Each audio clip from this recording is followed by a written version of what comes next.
নমস্কার বন্ধুরা, happy new year 2025। আশা করছি নতুন বছর আপনাদের দুর্দান্ত কাটবে। যদিও ব্লগটা 31-এর, কিন্তু দেখবেন আপনারা 1 জানুয়ারি। তাই সবাইকে জানাই আবারও হ্যাপি নিউ ইয়ার।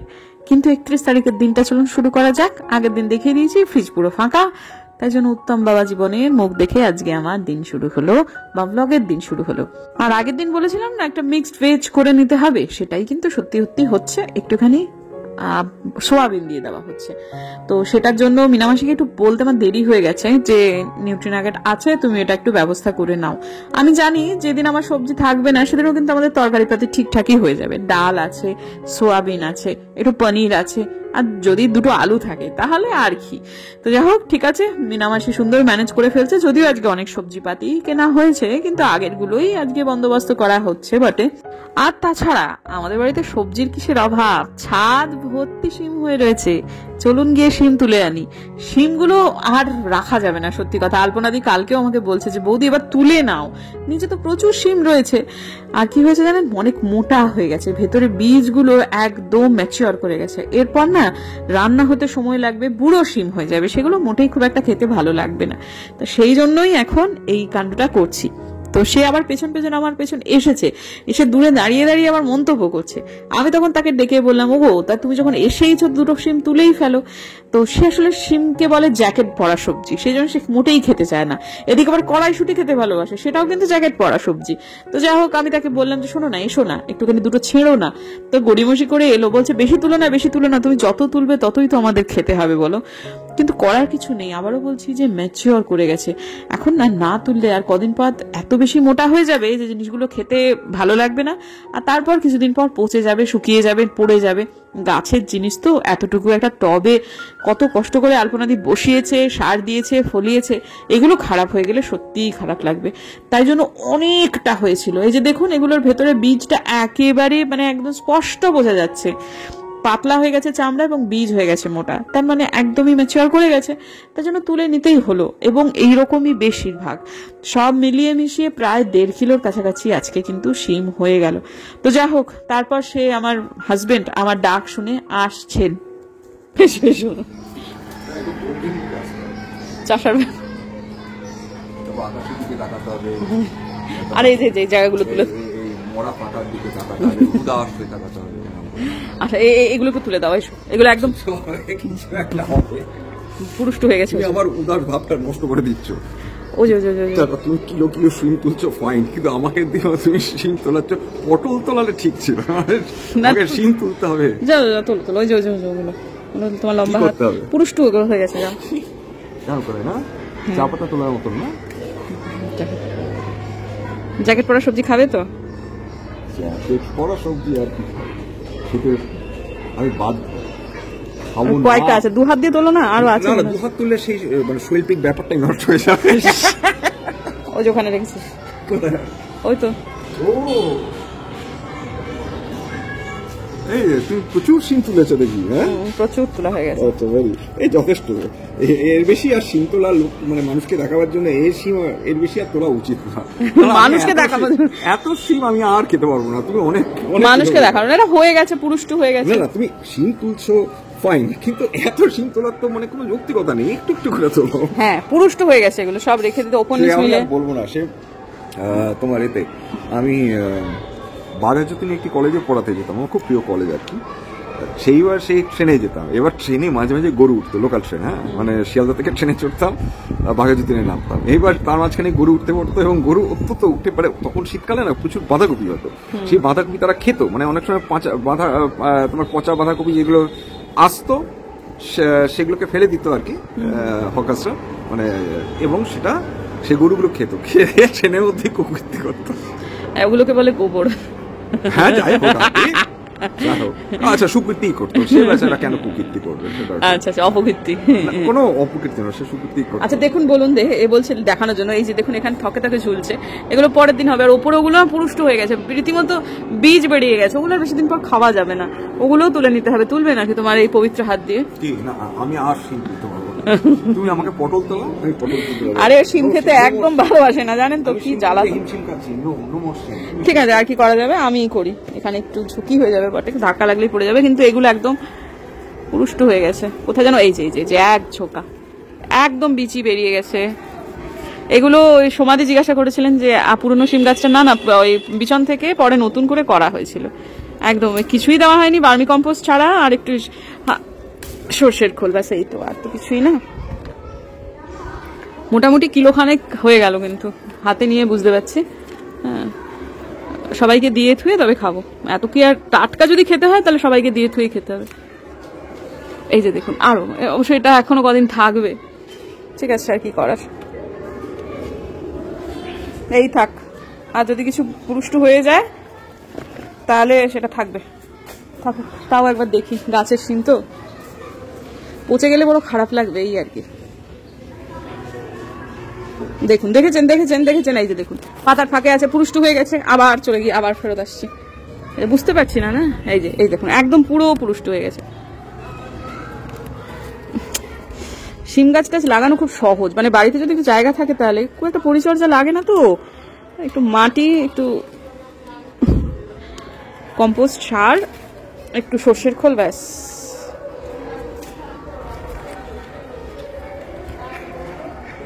এগুলো রাখা যাবে না বেশি দিন, এটাই ব্যাপার। থোকাটাই তুলে নি, একটা দুটো রেখে আর করবো কি।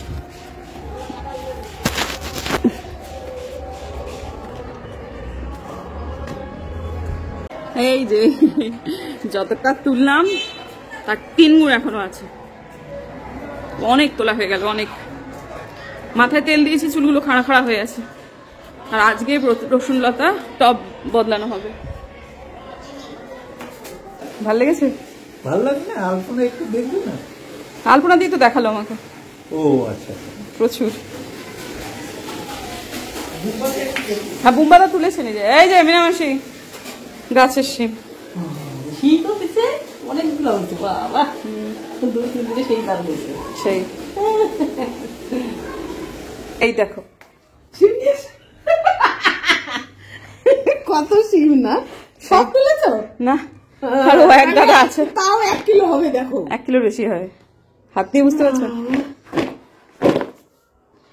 এই জন্য না জবা গাছ ফুল না দেখে কিনতে নেই। একখানা কত দাম দিয়ে কিনলাম, লণ্ঠন জবা বলে বিক্রি করলো। তারপর দেখুন দূর থেকে যেন মনে হচ্ছে গোলাপি জামরুল ফুলে রয়েছে। দেখতে সুন্দর ঠিকই, কিন্তু মানে হয়তো আরো কিছুটা ফুল হলে ব্যাপারটা ভাল লাগবে।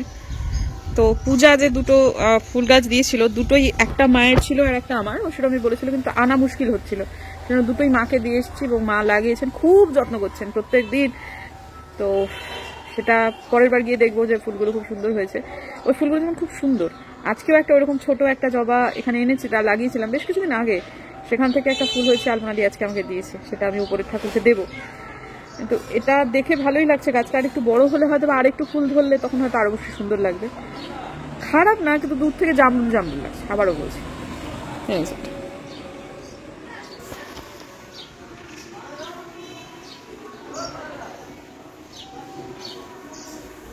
দোতলাতে সর্বসাকুল্যে বিছানা রয়েছে 4টে, তার মধ্যে একটা সিঙ্গেল, একটা কুইন সাইজ আর 2টো কিং সাইজ। তো আজকে ভেবেছি তার মধ্যে একটা বিছানা চাদর বদলে দেবো নববর্ষ উপলক্ষেই, বাকি 2টো বদলে দেবো কাল, অর্থাৎ আমাদের বেডরুমেরটা সেটা কালকে বদলে দেবো। এটা না আজকে ওই মৌ কল্লোলের কাছ থেকে কেনা একটা বাঁধনি একটা বিছানা চাদর, ঠিক নামটা বললাম কি বোধহয় তাই, এটা কিনেছিলাম, খুব রিজনেবল রেটে পেয়েছিলাম, জিনিসটা খুব সুন্দর।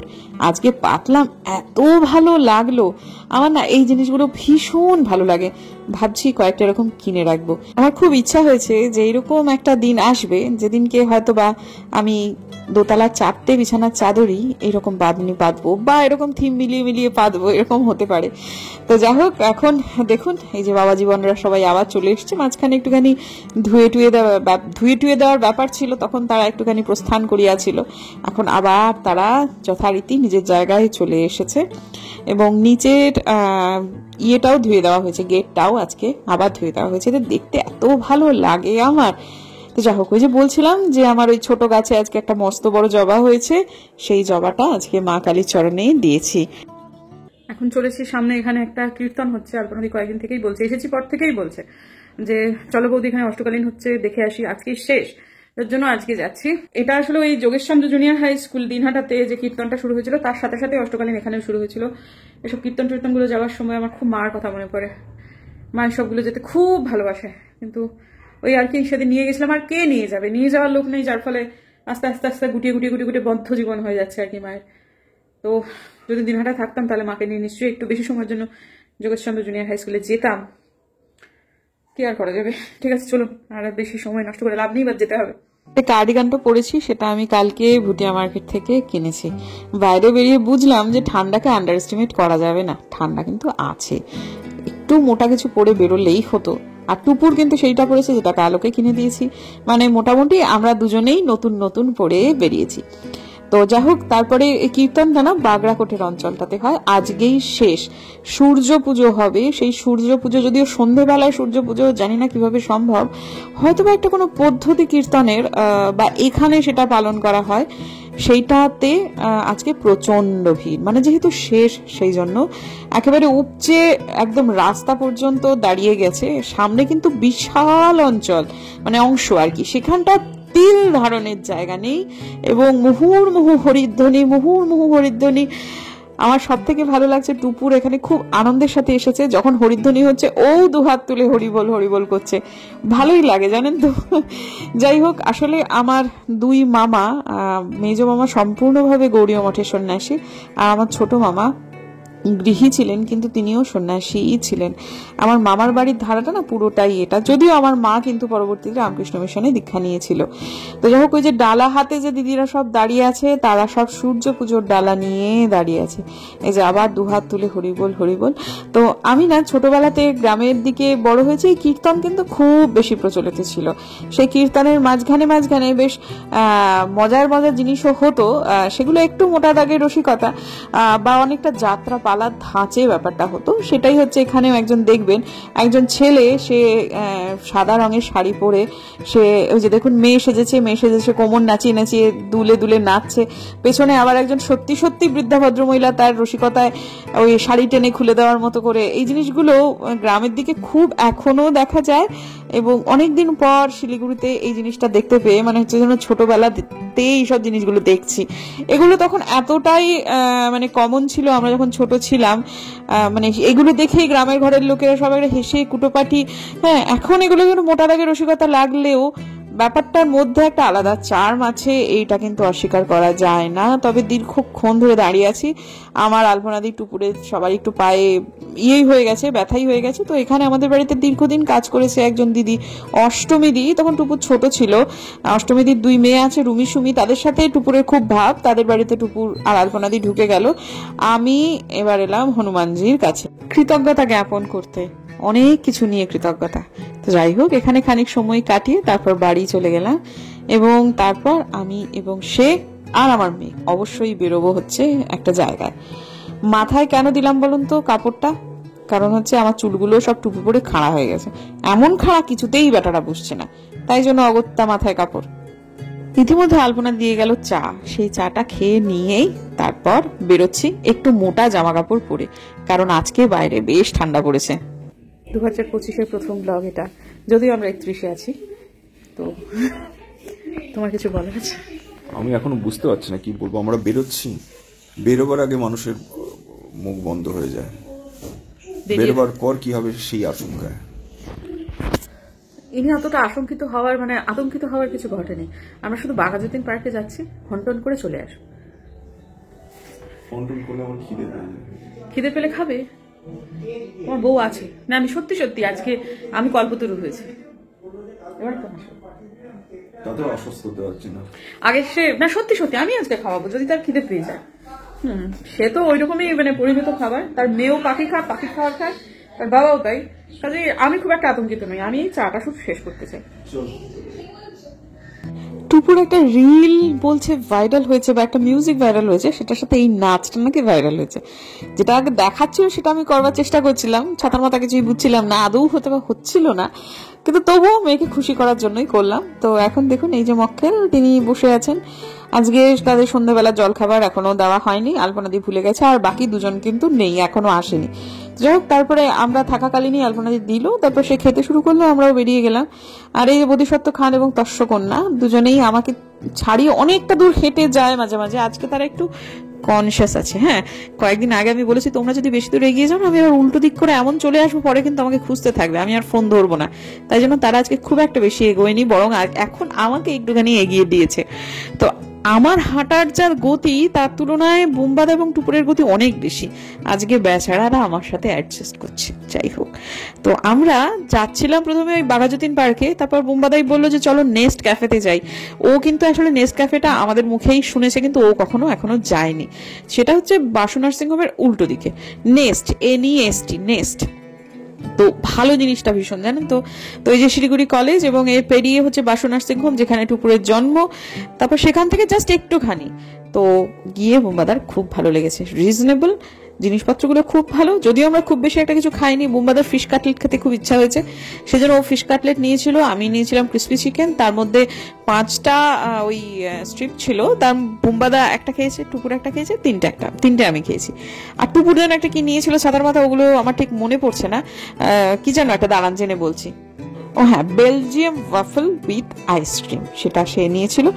তারপর প্রচুর ফটো তুলেছি, খুব সুন্দর পারিবারিক সময় কাটিয়েছি এবং মানে মজা ঠাট্টা। বুম্বাদাকে এই মুডে দীর্ঘদিন বাদে দেখলাম। লোকটা এত বেশি পরিশ্রমে, বেচারা আগেও এই পরিশ্রম করতো, কিন্তু বয়সের সঙ্গে সঙ্গে মানুষের কর্মক্ষমতা কমে, তাই তো ব্যাপারটা তার পক্ষে একটু মাঝে মাঝে চাপ হয়ে যায় বটে।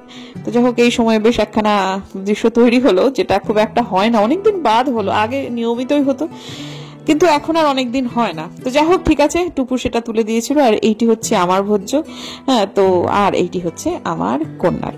তো সব মিলিয়ে মিশিয়ে বুম্বাদাকে, আমাকে এবং টুপুর, তিনজন মিলে এই সময়গুলো এখন আস্তে আস্তে খুব কমতে কমতে আমাদের অনেকটাই কমে গেছে, কিন্তু অনেকদিন বাদ আবার খুব ফিরে পেলাম 31শে ডিসেম্বরের রাত্রিরে। তো এখন বাড়িতে যাচ্ছি, মধ্যবর্তী সময় অনেক কিছু ফটো তোলা হয়েছে। তো বাড়িতে এসেই তার খুব মনটা খারাপ করতে শুরু করলো, কারণ আর 12টা বাজতে খুব বেশি সময় নেই। কালকে আমার শাশুড়ি মায়ের জন্মদিন, সেই জন্যই। যাই হোক, কি আর করা যাবে, এই সময়টাকে আর পার করতে হবে, উপায় তো নেই, মানুষটা নেই। কিন্তু এই জন্মদিন, এই ঘুরে ফিরে মন খারাপ 1 জানুয়ারির দিনে আমাদের কাছে সারা জীবনের জন্যই থাকবে। কি আর করা যাবে বলুন। 7 মিনিট বাকি আছে এখনো 2024 শেষ হতে, 2024-এর চিরবিদায় দিতে, 2025-কে ওয়েলকাম করতে। এখন ভাবছিলাম সারাটা দিন ধরেই যে 2024-এ কি কি হলো। যা ভেবে দেখলাম আমার জীবনে 2024-এ খুব খারাপ কিছু একটা হয়নি। যা হয়েছে সেগুলো হয় মোটামুটি, না হলে ভালোই বলা যেতে পারে। সব থেকে বড় কথা হচ্ছে 2024, আচ্ছা সোয়েটার পরিণত টুপি পরেছি একটাই কারণে, যে চুলগুলো অযথা কেন খারাপ হয়ে আছে জানি না। আজকে কিছুতেই আমার চুলগুলো বসছে না, একবারে মানে বিশেষ বিশেষ জায়গার চুল খারাপ হয়ে গেছে। তো যাই হোক, যেটা প্রসঙ্গে আসি সেটা হচ্ছে 2024-এ আমার কিছু আধ্যাত্মিক উপলব্ধি হয়েছে, যেটা আমার সারা জীবনের সঙ্গী। আমি 2024-কে আমার, দেখুন, স্পিরিচুয়াল উন্নতি যেটাকে বলে, আধ্যাত্মিক উন্নতি, সেটা একটা মস্ত বড় কথা, অত বড় ব্যাপারে আমি যাব না। কিছু উপলব্ধির কথা ওই অবধি থাকুক আপাতত, সেটাই যদি উন্নতি হয় তাহলে সেটাই তাই। কিন্তু আমি নিজেকে খুব একটা উন্নত আধ্যাত্মিক মানুষ বলে মনে করতে পারবো না, কিন্তু আমার কিছু উপলব্ধি হয়েছে এইবারে। আমি সবকিছু বলার মতো নয়, কিন্তু কিছু তো আপনারা ডেফিনেটলি জানেন, যেটা আমার হঠাৎ করে রাত্রেবেলায় মনে হয়েছিল একদিন 2024-এ, যে আমার চুলটা ফেলে দিতে হবে। তারপর আমি জানতামই না যে তখন বালাজির ওখানে মেয়েরা চুল দেয়, আমি জানতামই না। তারপর ঘটনা প্রবাহ আপনাদের সামনে তো আছেই, আমার মুন্ডিত মস্তক হওয়া। তাছাড়াও অন্নপূর্ণা পুজোর আগে মায়ের কাছে একটা বিশেষ কামনা করা, সেটা পূর্তি হওয়া, এটা ব্লগের মাধ্যমে আমি তুলে ধরিনি, কিন্তু সে এক অদ্ভুত অভিজ্ঞতা, সে না হয় ছেড়ে দিন। কিন্তু তারপরেও যেটা হয়, যে পরের দিনই রামনবমী, আমার আগের দিন এত বড় পুজো করে পরের দিন এটা করাটা মুশকিল। প্রতিষ্ঠিত রাম আছেন বাড়িতে, সুতরাং একটা অল্প পুঁজি নিয়ে একটা মন্দিরেতে যোগাযোগ করা, কি করব সেটা নিয়ে আপনাদের সামনে কথা বলা, এবং একটা পুঁজি নিয়ে একটা মন্দিরে কথা বলা, এবং তারপর মানুষের ঢল নামা প্রসাদের জন্য, যেটা আমার বাড়ির সামনে আমি ভেবেছিলাম করবো। ঠাকুরের সাথে কথাও বলেছিলাম, কিন্তু শেষ পর্যন্ত ঠিক হনুমানজি আমার হাত ধরে একটা জায়গায় আমি পৌঁছে দেন। এবং এছাড়াও ছোটখাটো অনেক অভিজ্ঞতা, যাতে করে মানে আমি বুঝতে পারি যে ভীষণভাবে তিনি আমার সাথে রয়েছেন, পরমেশ্বর। এবং কালকের আমাদের প্ল্যান হচ্ছে, আমরা কল্পতরুতে রামকৃষ্ণ মিশনে যাবো না, আমরা রবিবার দিন যাবো। কালকের দিনটা খুব ভিড় হয়, মাস্টার শ্বশুরমশাই, এক তো হচ্ছে খিচুড়ি খেতে পারবেন না, সেটাও একটা ব্যাপার, পেটের সমস্যা আছে এখন। আর তাছাড়াও হচ্ছে ওই ভিড়ের মধ্যে দিন থাকতেও পারবে না। রবিবার দিন আমরা যাবো, কিছু চাঁদা ফাদা দেওয়ার আছে, তাছাড়া ঠাকুরের কাছে যাওয়ার। কালকে ঘরেতেই আমরা কল্পতরু উৎসবটাকে নিজেদের মতো করে ঠাকুরকে ডেকেই উদযাপন করব। শাশুড়ি মায়েরও জন্মদিন কালকে, এবং কালকে থেকে আবার আমার শুরু হয়ে যাচ্ছে একদম একটা বছর একদম জিরো ফাস্ট ফুড, মানে বাইরের খাবার, যা খাবো ঘরের খাবো। হ্যাঁ, তো আজকে যেটা হয়েছে সেটা অবধি মানে একটা বছর 2025-এ এটা আমাদের একটা টুকুর খাবে, কিন্তু আমরা খাবো না। আমি মানে প্যাকেট ফুড আর কি, যা হবে হাতে করা রুটি ভাত এইসবগুলো। তো যাই হোক, ঠিক আছে, একটা গেল। অনেক কথা এদিক ওদিক আমার একটু ছড়িয়ে ছিটিয়ে যাচ্ছে বন্ধু। মানে আধ্যাত্মিক উপলব্ধির কথা যেটা বলি, একদম শেষে নয়, কালকেও আমার একটা খুব খারাপ অভিজ্ঞতার মাধ্যমে আমি বুঝতে পারি যে ভগবান কিভাবে আমাদেরকে রক্ষা করছেন, আমাকে তথা আমাদের পরিবারকে রক্ষা করছেন। কালকের একটা অভিজ্ঞতা হওয়াতে আমি কালকে রাত্রে শুয়ে শুয়ে ভগবানকে বলছিলাম যে আমি তার আগেই শ্রীরাম রামেতি রামেতি এই একটা মন্ত্র যেটাকে বলে সেটা জপ করতে করতে যাচ্ছিলাম, কারণ আমার একটু সিক্স সেন্স কাজ করছিল যে একটা কিছু খারাপ হতে পারে। বাড়ি থেকে বেরিয়েই আমার কালকে যখন আমি ওই পশু খাদ্য কিনতে যাবো, মানে পাখির খাবার কিনতে যাবো, ওই সবগুলোর সময় আর কি, তখনই আমার মনে হচ্ছিল যে একটা কিছু খারাপ হবে, একটা কিছু খারাপ হবে, কি হবে বুঝতে পারছিলাম না। তখনই আমার সেই মন্ত্রটা মুখের সামনে আসে এবং আমি সেটা 2-3 বারই জপ করেছি, এবং তারপরে এমন একটা ঘটনা ঘটে যেটা অন্য কোনো দিন বলবো। তাতে করে আমি রাত্রেবেলা শুয়ে শুয়ে ভাবছি যে এই সময়টায় এই সুখনিদ্রায় আমার যাওয়ার কথা ছিল না, আমার এখন হাসপাতালের বিছানায় শুয়ে থাকার কথা। বাড়ির লোকের মানে এত নিশ্চিন্তে তারা ঘুমোচ্ছে, এটা হওয়ার কথা ছিল না, তাদের হাসপাতালে দৌড়ি এসবগুলো থাকার কথা। ভগবান তুমি আছো সেটা আমি বুঝতে পারলাম সেই দিন, যেদিনকে দিনহাটা থেকে আমি শিলিগুড়ি আসছি, ট্রেনে উঠবার মুহূর্তে তার আগে আমি ভগবানকে বলছিলাম যে একটা অভিজ্ঞতা আপনাদের বলছিলাম না, যে 17-18টা ব্যাগ নিয়ে একটা ফ্যামিলি 2 মিনিট দাঁড়ায় দিনহাটা স্টেশনে, অতটুকু সময়ের মধ্যে ওই B2-তেই কি করে উঠবো, সেখানে উঠতে গিয়ে একদম মানে একেবারে অবশ্যম্ভাবী একটা বিপদ, কেমন করে যেন আমি পার হয়ে গেলাম। সেদিনকে উঠেও আমি ভগবানকে বলেছিলাম তুমি হাত ধরে আছো, তাই আমি বুঝতে পারছি। ছোট এরকম অনেক অভিজ্ঞতা আমার 2024-এ হয়েছে, যাতে করে আমি ঈশ্বরের প্রতি আরো বেশি নতমস্তক হয়েছি, এবং আমি বুঝতে পেরেছি সে ছাড়া সত্যি কথা বন্ধুরা আমাদের আর কেউ নেই। ডাকলে, মন প্রাণ দিয়ে ডাকলে সে শুনে, ভীষণভাবে শোনে। 2025-এ আমার এই উপলব্ধি আরো বাড়ুক, এবং ঠাকুরের কাছে আরো নিবেদিত প্রাণ হতে চাই, জীবনটাকে সুন্দরভাবে এগিয়ে নিয়ে যেতে চাই আপনাদের সবাইকে সাথে নিয়ে। একটু বাদেই আর হয়তো 2-3 মিনিটের মধ্যেই নতুন বর্ষ পড়ে যাবে। আমি বুম্বাদা দুজনেই আপনাদেরকে নববর্ষে উইশ করে তবে ব্লগটাকে শেষ করবো।